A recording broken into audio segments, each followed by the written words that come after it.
नवी मुंबई की एपीएमसी मंडी में आयोजित 2 दिवसीय मुफ्त मुंह कैंसर पूर्व जांच शिविर में सामने आए आंकड़ों ने स्वास्थ्य विशेषज्ञों की चिंता बढ़ा दी है।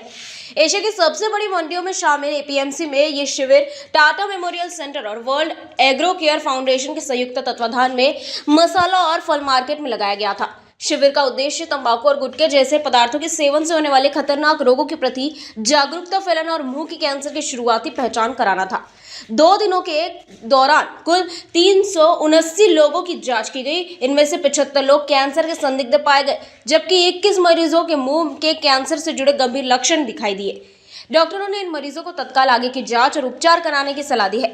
इसके अलावा 98 लोगों में कैंसर से संबंधित विभिन्न लक्षण पाए गए, जिन्हें समुपदेशन देकर आगे की जांच के लिए रेफर किया गया है। ये आंकड़े एपीएमसी क्षेत्र में तंबाकू जन्य पदार्थों के बढ़ते सेवन की गंभीर स्थिति को उजागर करते हैं। स्वास्थ्य विशेषज्ञों का मानना है कि गुटखा और तंबाकू की बिक्री पर प्रभावी नियंत्रण तथा व्यापक जन जागरूकता अभियान समय की जरूरत है।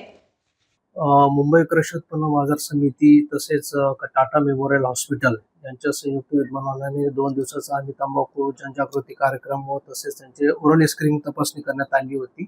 त्यामध्ये 2 दिवसाच्या शिबिरामध्ये जवळपास 489 लोक 389 लोकांची आम्ही तपासणी करण्यात आलेली होती।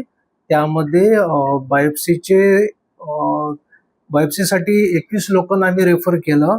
तसेच स्क्रीनिंग पॉझिटिव्ह हे 75 जण आलेले आहे आढळून आलेले आहेत। तसेच त्यामध्ये काउन्सिलिंगसाठी 98 लोकांना आम्ही काउन्सिलिंगसाठी त्यांना त्यांच्या टाटा मेमोरियल हॉस्पिटल यांच्या टोल फ्री क्रमांकावरती कॉन्टॅक्ट करून त्यांना हे केलेलं आहे, संबोधित केलेलं आहे। ही जी घटना आहे यामध्ये पॉझिटिव्ह आलेले लोक कशामुळे झालं?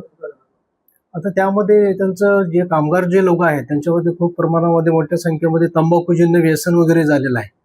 तंबाखूजन्य व्यसन हे काय आजार नसून एक सवयीचा पार्ट आहे। त्याच्यामध्ये आपल्याला हे पुढाकार घेऊन तसंच पुढील भविष्यामध्ये पाची बाजार आवारामध्ये टाटा मेमोरियल हॉस्पिटल यांच्या संयुक्त विद्यमानाने आम्ही पुढे सुद्धा आम्ही ही मोहीम राबवणार आहोत। एका बाजारामध्ये हा प्रकार घडला? नाही, फक्त 2 मार्केटमध्येच आम्ही घेतलेला होता कॅम्प।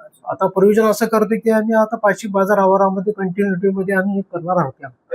जवळपास 400 लोकांमधून जवळपास 75 आणि ते 21 हे किती गंभीर आहे? गंभीर आता 21 तरी गंभीर आहे त्यामध्ये, कारण की ते थर्ड स्टेजचं वगैरे दिसून येतात ओरल स्क्रीनिंग मध्ये, असं टाटा हॉस्पिटलच्या जे तपासणी करणारे जे वैद्यकीय अधिकारी आहेत त्यांनी आम्हाला नमूद केलेलं आहे व सूचना देण्यात आलेल्या आहेत।